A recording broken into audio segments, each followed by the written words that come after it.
Welcome friends. आज मैं explain करूंगा पुष्पा मूवी को। तो वीडियो शुरू करने से पहले अगर आप इस चैनल पर पहली बार आए हैं या अभी तक आपने इस चैनल को सब्सक्राइब नहीं किया है तो प्लीज़ इस चैनल को सब्सक्राइब कर दीजिए और बेल आइकन को भी प्रेस कर देना ताकि आपसे कोई भी वीडियो मिस ना हो। तो कहानी शुरू होती है और हमें एक एनिमेटेड क्लिप दिखाते हैं जिसमें बताते हैं कि जापान में एक प्रथा है कि शादी में दूल्हा अपनी दुल्हन को महंगे गिफ्ट देता है और इन गिफ्ट्स में एक बाजा काफी फेमस है जो कि बनता है महंगे लाल चंदन की लकड़ी से। लेकिन ये लकड़ी जापान में नहीं मिलती, इसको यहाँ लाया जाता है चाइना से। मगर ये लकड़ी चाइना में भी नहीं उगती, ये चाइना लाई जाती है मद्रास से और ये काम सिंडिकेट नामक एक टीम करती है जो कि लकड़ियों को सीसा चलन के जंगलों से काट के जापान तक पहुंचाती है। फिर अगले सीन में हम देखते हैं जहाँ एक ट्रक जा रही है लाल चंदन से भरी हुई और पुलिस वाले उसका पीछा कर रहे हैं और ट्रक में से पुष्पा उतर के पुलिस वालों से लड़ते हुए इनको 10,000 की रिश्वत देता है। मगर पुलिस वालों के नहीं मानने पे धीरे धीरे वो रिश्वत के पैसे बढ़ाता जाता है, 10,000 से 20,000, 50,000, फिर 1,00,000। लेकिन फिर भी पुलिस वाले इसे गिरफ्तार कर लेते हैं और जीप में बैठा कर लेकर जा रहे होते हैं। पर पुष्पा बोलता है कि मैं एक एक पुलिस वालों को 1-1 लाख देने का बोल रहा हूँ। और फिर क्या, पुलिस वाले अपना पैसा लेकर पुष्पा को छोड़ देते हैं और उसका नाम पूछते हैं तो वो कहता है कि पुष्पा नाम है मेरा और वहाँ से चला जाता है। फिर सीन शिफ्ट होता है 1 साल पहले जहाँ पुष्पा एक लकड़ी की फैक्ट्री में काम करता है और टी ब्रेक में वो अपने पैर पे पैर डाल के बैठा है, चाय पी रहा है। तभी वहाँ फैक्ट्री का मालिक आ जाता है पर पुष्पा ऐसे ही बैठा रहता है, जिसपे मालिक मैनेजर से बोलता है कि ये बाहर कौन है जो ऐसे बैठा है, इसे थोड़ी तमीज सिखाओ। तो फैक्ट्री का मैनेजर इसे बोलता है कि तुमने मालिक को इज्जत नहीं दी, ऐसा यहाँ पे नहीं चलेगा। मालिक गुस्सा हो रहे हैं। इस पे पुष्पा कहता है कि ये दोनों पैर मेरे हैं और मैं कैसे भी बैठूं, मालिक की लुंगी में खुजली क्यों हो रही है और मैं यहाँ काम करता हूँ जिसके मुझे पैसे मिलते हैं। तो मालिक को बोलो मेरा काम देखे और अगर तुमको मेरे काम करने का तरीका पसंद नहीं तो मुझे ये नौकरी पसंद नहीं, मैं जा रहा हूँ। ये सारी बातें केशव नाम का एक बंदा सुन रहा होता है जो कि मालिक के साथ आया था। वो भी पुष्पा की बातों से, उसके एटीट्यूड से इम्प्रेस होकर उसके साथ चला जाता है। अगले सीन में एक आदमी पुष्पा और उसकी माँ को पूरे गांव वालों के सामने जलील कर रहा है क्योंकि इन्होंने इससे कर्जा लिया था और उसे चुका नहीं पा रहे हैं। पर पुष्पा तब कुछ नहीं बोलता।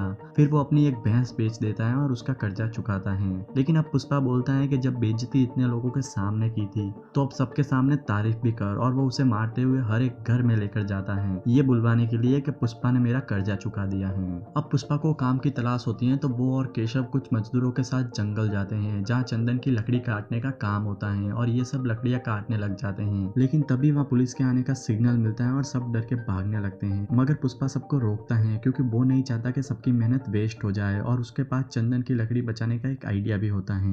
यहाँ डीएसपी गोविंद का इंट्रोडक्शन होता है। डीएसपी गोविंद इनसे लकड़ी के बारे में पूछता है तो ये बोलता है कि हम तो बकरियां चराने आए हैं, पर पुष्पा बोलता है कि हमने लकड़ी छुपा ली है। इस बात पे डीएसपी गोविंद पुष्पा पे गन तान देता है। मगर मजदूरों की इतनी फौज देखकर पुलिस को भी वापस जाना पड़ता है। एक्चुअली पुष्पा यहाँ डीएसपी गोविंद से बोलता है कि अगर वो एक गोली चलाएगा तो ये सब मिलकर 60 कुल्हाड़ी एक साथ चलाएंगे और पुलिस वालों को पीछे हटना ही पड़ता है। और ऐसे ही लकड़ियों को ले जाने का सिलसिला चलता रहता है। फिर एक दिन डीएसपी गोविंद अपनी पूरी टीम लेके आता है लेकिन पुष्पा लकड़ी से भरी ट्रक लेकर भाग जाता है। पुलिस भी उसके पीछे होती है पर अचानक से पुष्पा ट्रक को कहीं छुपा के पुलिस वालों के सामने आ जाता है। फिर इसे पुलिस स्टेशन ले जाकर इसकी बहुत धुलाई करते हैं पर ये तब भी नहीं बताता और बोलता है कि बता दिया तो मालिक मार देगा। डीएसपी गोविंद पूछता है कि कौन है तेरा मालिक। इस पे पुष्पा बोलता है कि मेरा मालिक मैं खुद हूँ, यहाँ किसी की औकात नहीं कि वो मेरा मालिक बन सके। फिर एक पुलिस वाला पुष्पा से उसका सरनेम पूछता है, उसके पापा का नाम पूछता है और पुष्पा इमोशनल हो जाता है, वो कुछ बोल नहीं पाता। और कहानी फ्लैशबैक में जाती है जहाँ पता चलता है कि पुष्पा के माँ बाप का एक नाजायज रिश्ता था। जो पुष्पा का बाप था वो बहुत ही बड़े खानदान का था जिसके गांव में बहुत इज्जत थी।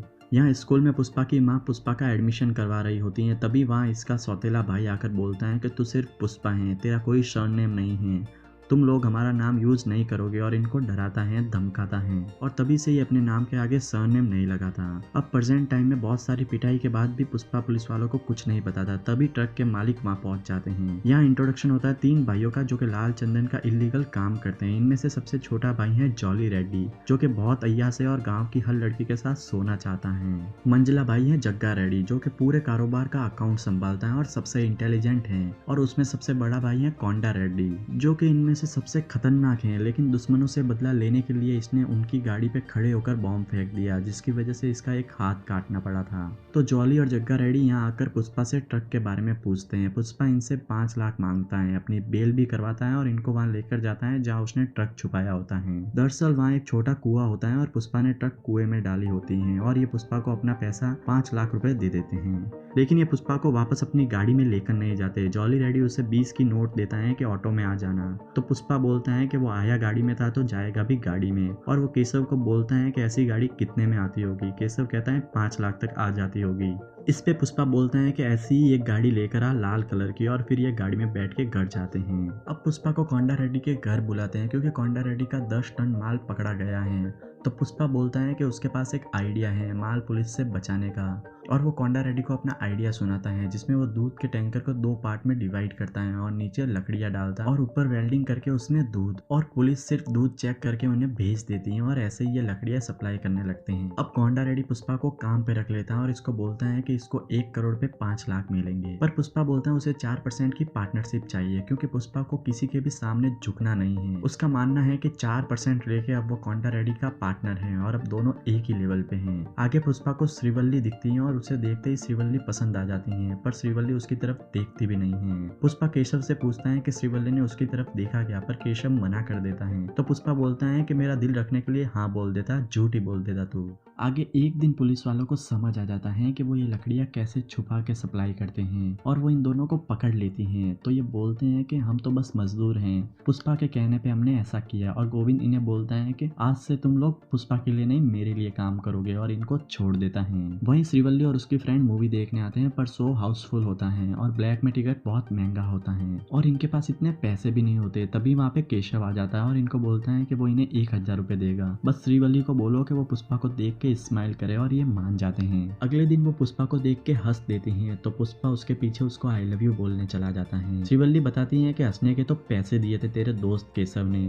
इस बात पे पुष्पा केशव को बोलता है कि तूने मेरी पूरी इज्जत खराब कर दी, वो क्या सोचेगी कि मैं पैसे देकर ऐसे काम करता हूँ। चल अब तूने मेरा नाम खराब कर ही दिया है तो मेरा एक और काम कर, जा और अब श्रीवल्ली को 5000 दे और उसको बोल के मुझे आके किस करे। तो 5000 के लालच में ये आती है और पुष्पा मस्त इलायची खाकर बैठा होता है चुम्मी लेने, लेकिन श्रीवल्ली यहाँ आकर जोर से रोने लगती है कि मैं अपनी पहली चुम्मी अपने पति को ही दूंगी। और श्रीवल्ली के रोने की आवाज से उसकी सारी फ्रेंड्स भी वहाँ आ जाती हैं और उसको वहाँ से लेकर चली जाती है, मगर पुष्पा कहता है कि 5000 का हिसाब तो मैं लेकर रहूंगा। यहाँ अब एक नया कैरेक्टर इंट्रोड्यूस होता है जिसका नाम है मंगल सीनू, जिसके पास हजारों टन चंदन की लकड़ियां पड़ी होती हैं और पुलिस से उसको बचाने के लिए वो सारी लकड़ियां कोंडा रेड्डी के गोडाउन में छिपाने के लिए आता है और उसको कुछ टाइम के लिए लकड़ियां यहाँ रखने के लिए बोलता है। तो कोंडा रेड्डी बोलता है कि ठीक है, हमारे पास वैसे भी एक नया लड़का है पुष्पा, जिसके आने के बाद पुलिस ने आज तक हमारी एक लकड़ी भी नहीं पकड़ी है। लेकिन जिन 2 लोगों को पुलिस ने अपने साथ मिलाया था वो ये बात गोविंद को बता देते हैं और वो पूरी पुलिस फोर्स लेकर यहाँ आने लगते हैं। तभी ये बात पुष्पा तक पहुंच जाती है कि पुलिस की रेड पड़ने वाली है, तो वो सारी लकड़ियों को नदी में बहा देता है और केशव को बहुत सारे पैसे देकर डैम के गेट बंद करने के लिए बोलता है। अब जैसे ही पुलिस यहाँ आती है तो उनको कुछ भी नहीं मिलता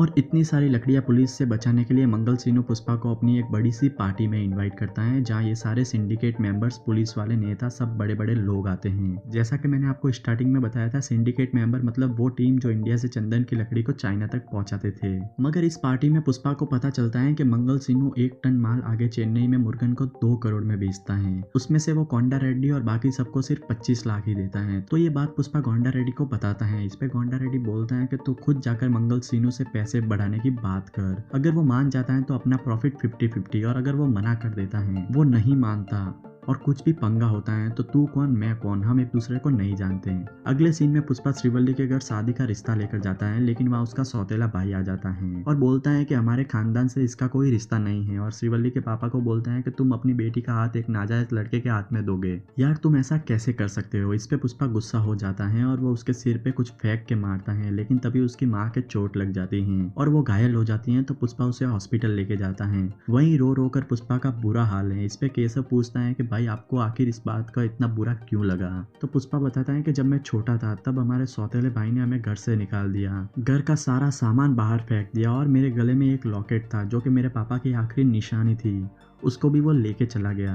मेरा सब कुछ छीन लिया इन्होंने, लेकिन अब मैं झुकेगा नहीं, किसी को भी कुछ भी छीनने नहीं देगा। और अगले दिन वो सीधा पहुंच जाता है मंगल सीनू के घर, जो कि कावा रेड्डी की धुलाई कर रहा होता है, क्योंकि यहाँ ये पैसे बढ़ाने आया था। वो 25 का 50 करवाना चाहता था, लेकिन मंगल सीनू उसे एमएलए के सामने मार देता है और फिर पुष्पा से पूछता है कि तू आखिर यहाँ क्या कर रहा है। तो पुष्पा बोलता है कि मैं भी यहाँ 25 का 50 करवाने ही आया था, लेकिन इतना रिस्क देख के मेरा भाव बढ़ गया। अब मैं 1 टन का 1 करोड़ लूंगा। तुमको जमता है तो बताओ, नहीं तो मैं माल सीधा चेन्नई में मुर्गन को बेचेगा।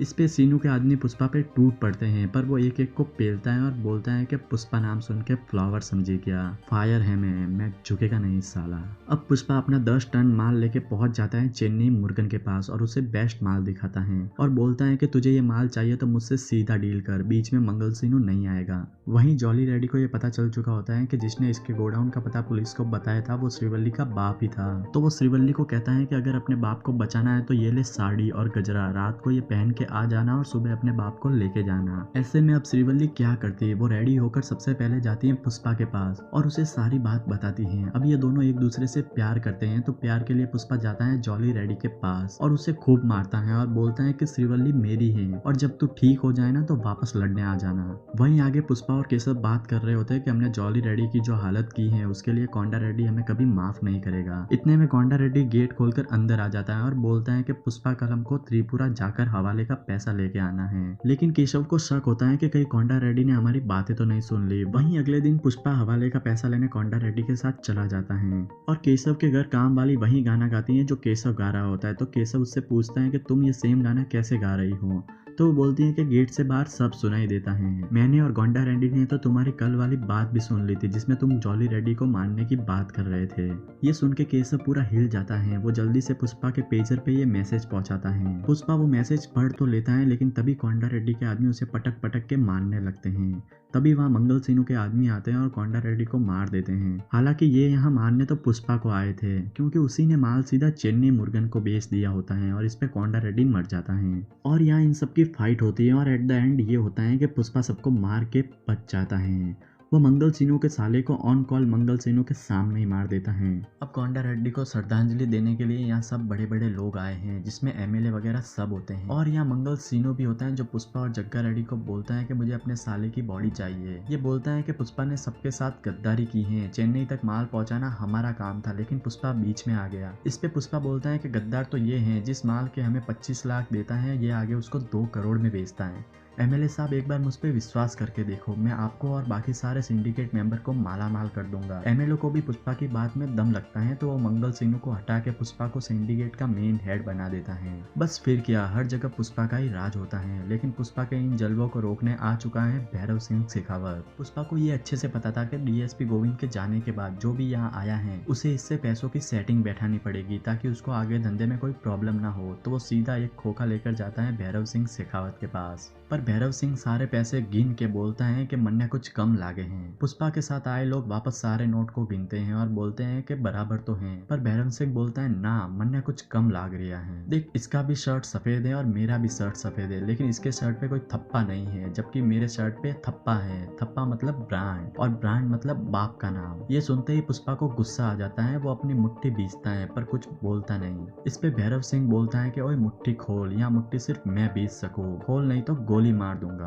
पुष्पा यहाँ अपना गुस्सा कंट्रोल करता है और दबी आवाज में बोलता है, आपको कितना कम लग रहा है साहिब, आपको कितना कम लग रहा है सर। तो ये बोलता है, हाँ सर, सर बोल मन्ने, इसी की कमी थी। तू मन्ने इज्जत देगा तो कायदे में रहेगा, और अब मैं डिसाइड करूंगा कि कौन सी डील कब होगी, कब कहाँ माल जाएगा और किसको कितना पैसा मिलेगा। चल अब निकल यहाँ से। पुष्पा की अभी तक की जर्नी में उससे किसी ने ऐसे बात नहीं की थी, कोई भी उसका बॉस नहीं था, पर यहाँ पुष्पा हाँ बोल के चला जाता है। वो अब शेखावत की हर बात बिना कुछ कहे मानने लग जाता है। शेखावत बोलता है तो ही डील होती है, वरना डील नहीं होती। अब एक रात पुष्पा की शादी वाले दिन वो अपनी शादी की बजाय कहीं किसी जगह पे शेखावत के साथ बैठकर दारू पी रहा होता है। तब वो उसको याद दिलाता है कि कैसे उसने उसको जलील किया था उसके बाप के नाम से, उसकी माँ के नाम से, उसकी बीवी के नाम से। और पुष्पा अपनी मुट्ठी बंद करके बोलता है कि ए शेखावत, तेरी बंदूक में एक गोली ज्यादा है। उस दिन तूने मेरी मुट्ठी पे बंदूक रखी पर गोली नहीं चलाई। और पुष्पा अपनी मुट्ठी में गोली मार देता है और अपना खून भरा हाथ अपने शर्ट के पीछे दे मारता है और बोलता है कि ये मेरी रगों में जो मेरे बाप का खून है ना, वही है मेरा ब्रांड। फिर पुष्पा शेखावत को अपना अपना शर्ट उतारने को बोलता है। शेखावत शर्ट उतारते हुए बोलता है कि तू जानता नहीं किससे पंगा ले रहा है। इस बात पे पुष्पा उसे बोलता है कि अब तू अपनी पैंट भी उतार, और फिर पुष्पा भी अपने सारे कपड़े उतार के बोलता है कि सुन, ब्रांड आदमी अपने कर्मों से होता है, ना कि अपने कपड़ों से। आज अगर मैं बिना कपड़ों के भी कहीं जाऊं ना तो लोग मुझे पुष्पा भाऊ बोलेंगे, लेकिन तू बिना वर्दी के कहीं गया ना तो कुत्ता भी तुझे नहीं पहचानेगा। और अब जो भी डील होगी ना तुझे उसमें से एक भी पैसा नहीं मिलेगा। तो पुलिस वाला तो जरूर होगा पर तेरी कोई इज्जत नहीं करेगा। ये बोल के पुष्पा चड्डी में ही अपनी शादी के लिए निकल जाता है, और जैसे ही वो घर पहुंचता है सब उसकी इज्जत करते हैं, उसे कपड़े पहनाते हैं। लेकिन वहीं जब शेखावत अपने घर पहुंचता है तो उसका कुत्ता उस पर ही भौंकने लगता है, क्योंकि बिना वर्दी के उसका कुत्ता भी उसको पहचान नहीं पाता। अब जहाँ एक साइड पुष्पा अपनी शादी कर रहा है, वहीं शेखावत बदले की आग में जल रहा है। और यह मूवी यहीं सस्पेंस में खत्म हो जाती है, क्योंकि आगे इस मूवी का भी पार्ट 2 भी आएगा, जिसमें हमें इन दो बेहतरीन एक्टर के बीच में और भी झगड़ा देखने को मिलेगा। तो दोस्तों, अगर आपको ये वीडियो पसंद आई हो तो लाइक करना, शेयर करना इसको अपने दोस्तों के साथ, और चैनल को सब्सक्राइब भी कर देना, क्योंकि मैं इंडियन और हॉलीवुड मूवीज के और भी एक्सप्लेनेशन वीडियो लाता रहूंगा। तब तक के लिए बाय और